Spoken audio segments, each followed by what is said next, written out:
So, good day everyone. This is John Lloyd Andres and together with my group members, we will discuss to you an operating system called Red Hat Enterprise Linux. Let's go!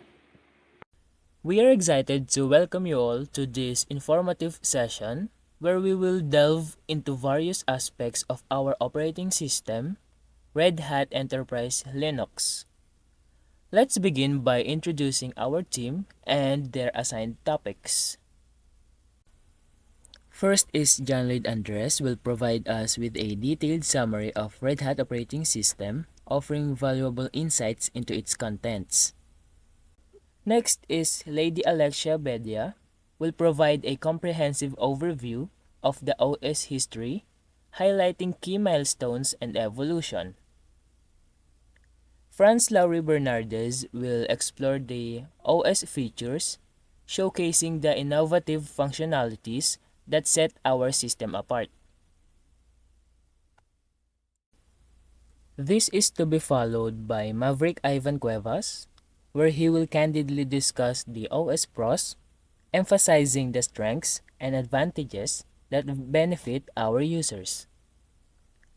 Next is Andre Luis Culilap, where he will present the OS cons, providing a balanced perspective on potential challenges. Finally, Judel Ubaldo will revisit OS installation, offering additional insights and addressing any lingering questions. So upon distribution of topics, here's the table of contents that will serve as our guide throughout the session. First, we have history, to be followed by the features or the uses of the Red Hat operating system. Next are the pros and cons. Fourth is the manual installation. Lastly, the summary of Red Hat operating system. Good day everyone, my name is Lady Alexia Beja and here to discuss about the history of the Red Hat. 2 years after Linux OS was developed, Bob and Mark founded Red Hat. In 1994, they created an installation package from open source software and launched Red Hat Linux 1.0. By 2004, Red Hat became a major player in the Linux ecosystem. Since beginning, Red Hat has offered support, certification, and training services related to its distribution. Later on, medium-sized and larger businesses, which were paying Red Hat for support services, need a stable distribution that could be utilized on thousands of servers. This gave birth to Red Hat Enterprise Linux, or RHEL, to meet the requirements of business clients. It gained immense popularity thanks to its robust stability, certified hardware configurations from well-known vendors like HP and Dell, and extended maintenance support lifecycles. To this day, it is one of the most prosperous professional open-source business model.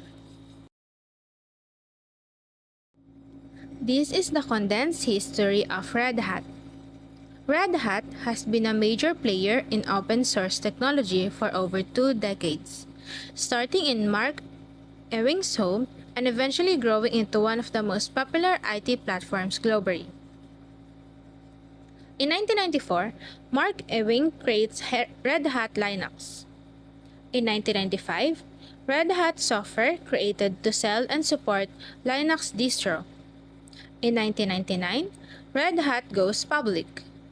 In 2002, Red Hat introduces Red Hat Linux Advanced Server, later renamed Red Hat Enterprise Linux or RHEL.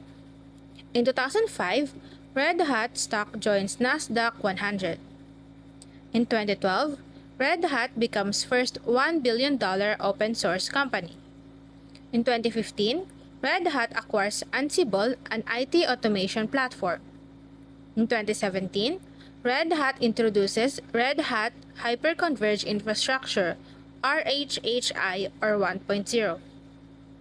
In 2018, Red Hat acquires Core OS.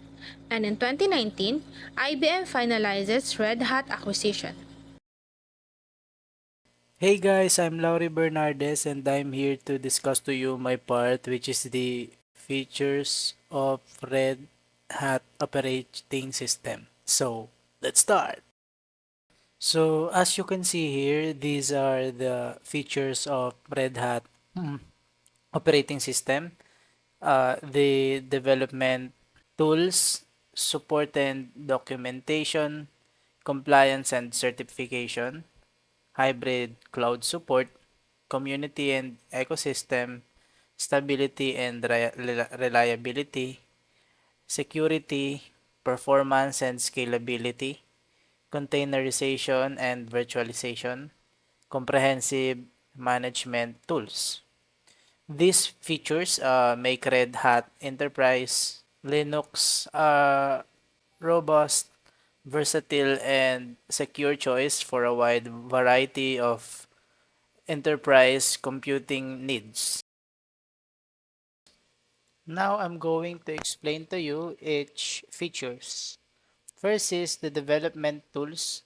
Red Hat includes a comprehensive set of development tools like GCC, Python, and Perl. It also supports application streams, allowing to install multiple versions of programming languages, frameworks, and databases simultaneously. This flexibility helps you tailor your development environment to fit any project. And next is the support and documentation. With Red Hat, you get access to 24/7 customer support and a vast knowledge base through Red Hat support. Additionally, there is comprehensive documentation available for users and administrators, ensuring you have all the resources you need. Next is the compliance and certification. Red Hat helps organizations meet regulatory requirements and industry standards such as PCI DSS, HIPAA, and FISMA. It also offers certified software collections ensuring compatibility and performance of your applications. Next is the hybrid cloud support. Red Hat seamlessly integrates with major cloud providers like AWS, Azure, and Google Cloud, supporting hybrid and multi-cloud deployments. Red Hat Red Hat Clouds Forms provides robust management and orchestration tools for hybrid cloud environments. And fifth is the community and the ecosystem. Red Hat has strong ties with the open source community, contributing to and benefiting from various projects. And it also has a broad ecosystem of partners and independent software vendors offering certified hardware, software, and solutions. Next, for the sixth one, stability and reliability, Red Hat Enterprise ensures stability and reliability through long-term support with regular updates and maintenance. It is certified to run on a wide variety of hardware platforms and is compatible with many applications, making it a dependable choice for business. And next is for the security. It enhances security with Cell Linux, which enforces strict access controls. Red Hat Insights proactively identifies and remediates security threats, performance issues, and compliance risks. Additionally, automated security updates regularly protect against vulnerabilities. And for the eighth one, perfect and scalability. It optimizes kernel and it ensures efficient resource management and supports high performance computing.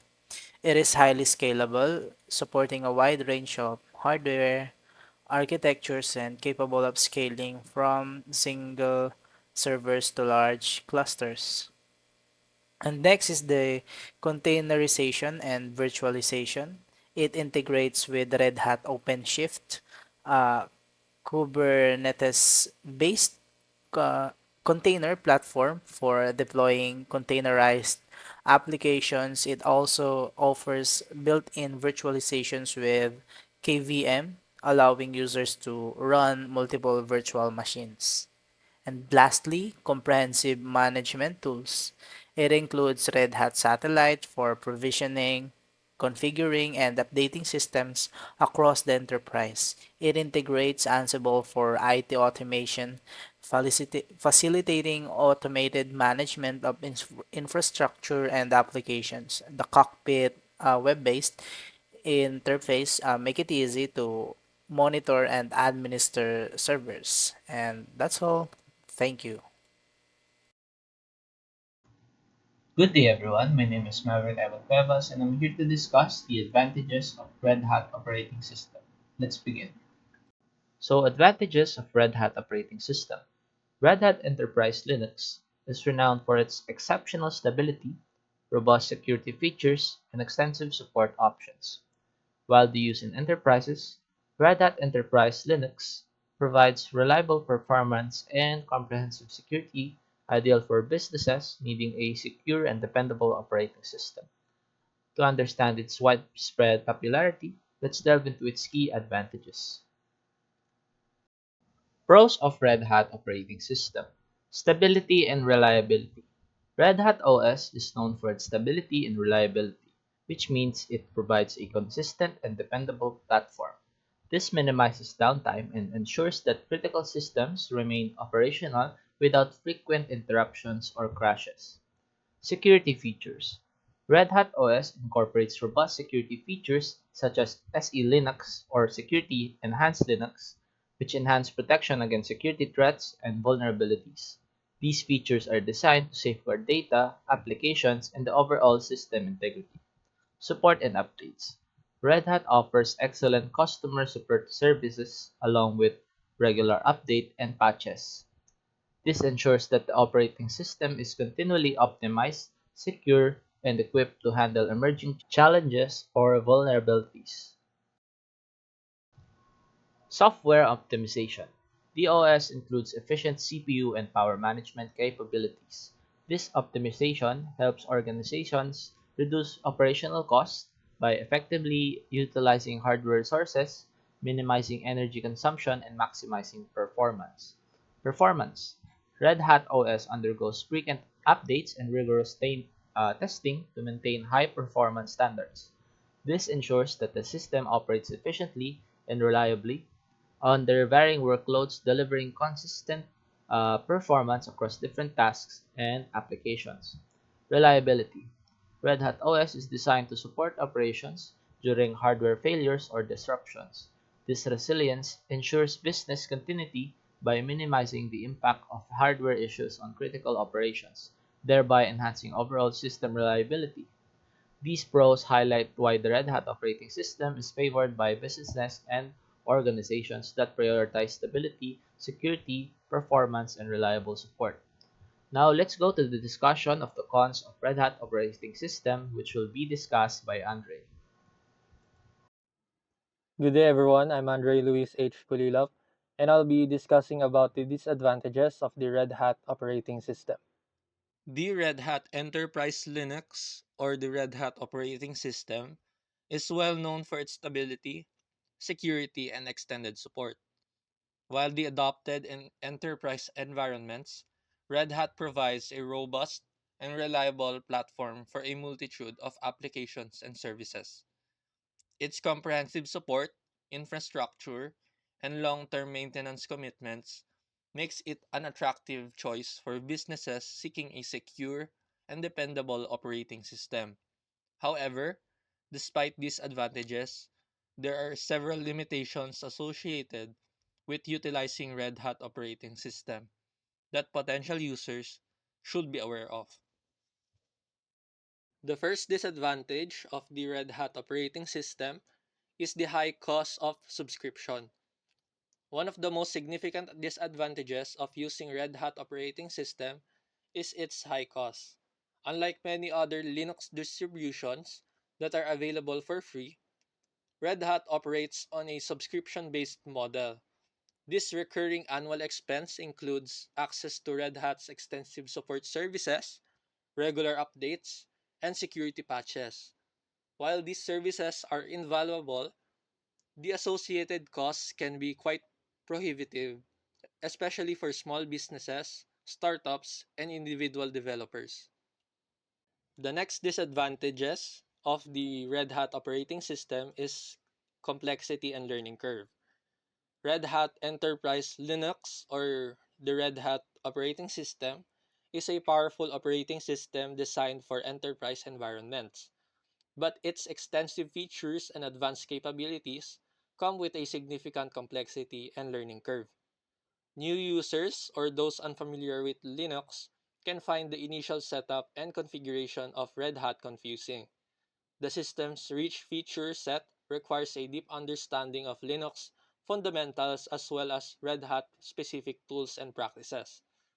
This necessitates a considerable investment of time and effort to become proficient, often requiring formal training or certification programs offered by Red Hat.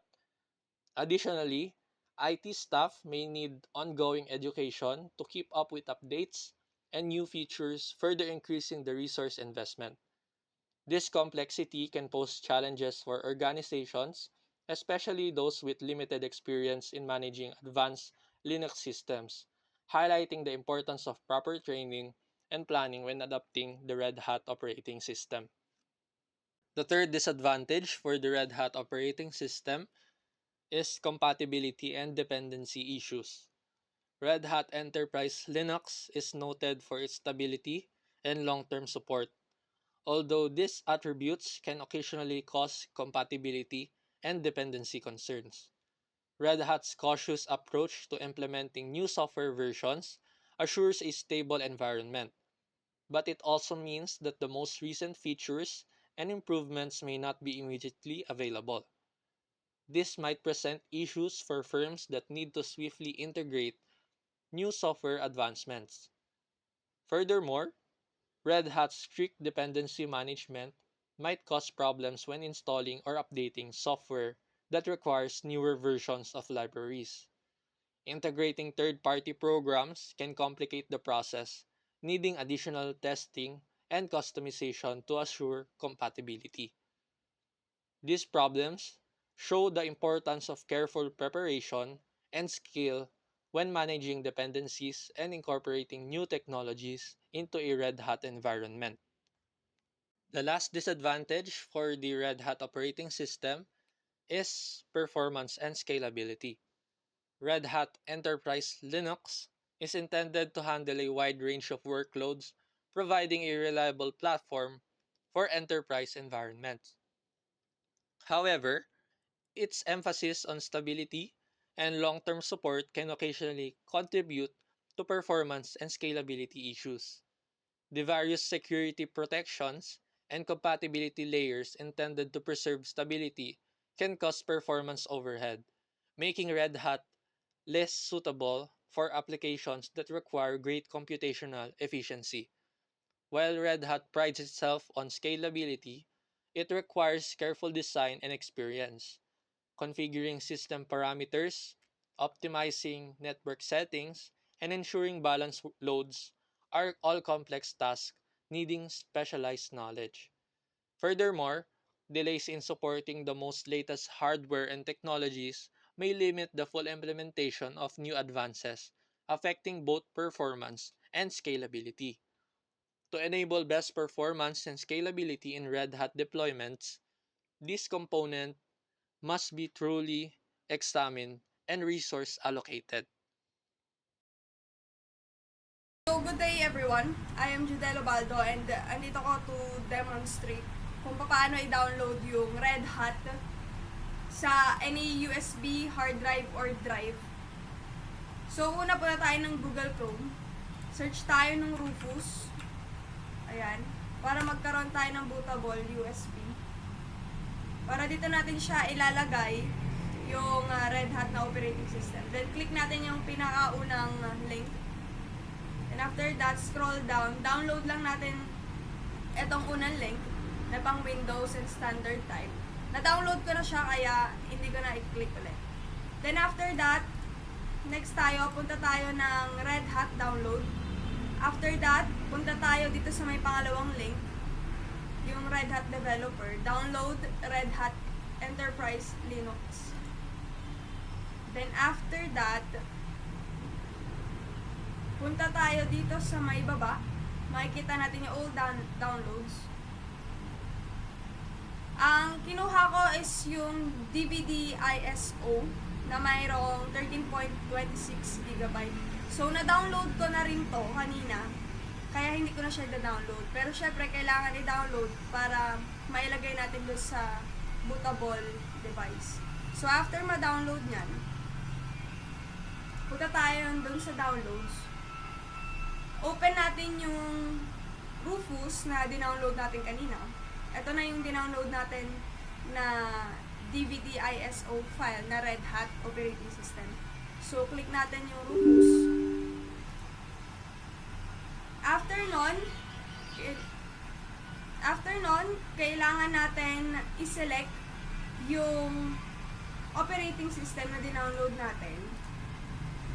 Pagtapos nun, hanapin natin yung device na paglalagyan natin ng ating operating system. Ang sa akin kasi is Drive D, which is Extra OS yung pangalan niya. Then after that, i-click lang natin yung start. Pagka-click natin ng start, medyo matagal lang siya mag-download dun sa my drive. Pero after that, pwede na natin siya magamit. Then i-boot siya sa PC natin at ma-install na yung Red Hat operating system. So, start muna natin siya para makita niyo. Just click OK. Click OK.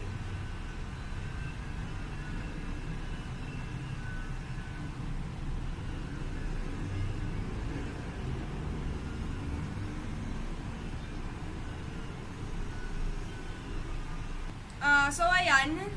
Ready na siya. Yung status niya. So, tapos na. After that, close na tayo. Then, itong drive na to, or kung USB man yung nasa inyo, pwede nyo na siyang gamitin. Then, mag-enter lang kayo sa BIOS. Pag-enter nyo sa BIOS, click nyo lang itong drive na pinag-downloadan and installan nyo ng Red Hat operating system. Then, magbubot na yon sa Red Hat na operating system. So, ayun lang, and thank you. So, good day everyone. I am John Lloyd Andres from BSCS2B, and ngayon, bibigyan natin ng pansin ang summary o kabuuan ng Red Hat operating system. Let's go! So ngayon, ida-download ulit natin yung Red Hat operating system para mas ma-recall ninyo yung sinabi ni Jidel kanina. So, ang unang step is search for Rufus download, and then click nyo tong link na to, yung nasa unahan.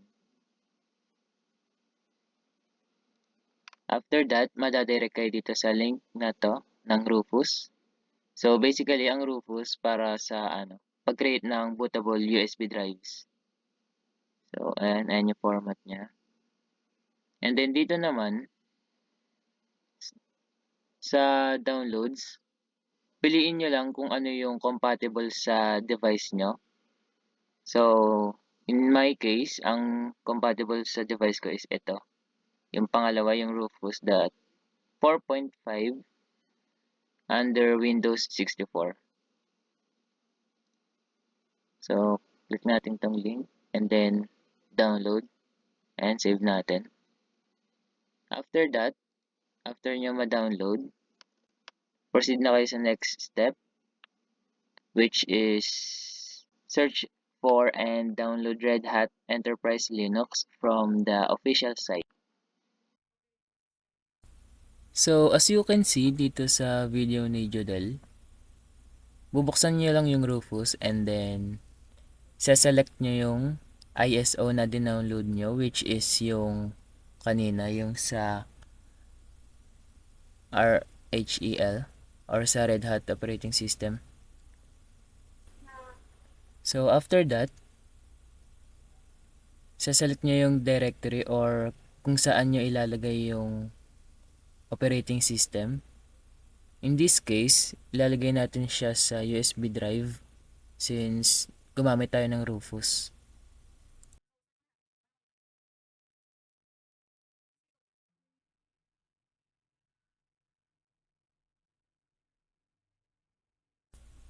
So, once na matapos na yung installation, pwede nyo na magamit yung Red Hat operating system. Ma-access nyo to sa BIOS, which is pag sinara nyo yung, yung device nyo and may pipindutin kayong key na depende kung anong brand yung gamit ninyo na device. And then, ma-access nyo yung BIOS. Sa loob ng BIOS, makikita nyo dun yung bootable drive na ginawa ninyo. So, para sa reference, ito yung mga ginamit namin for Red Hat operating system. So, that's all. Thank you and we hope that you learned something useful. Bye!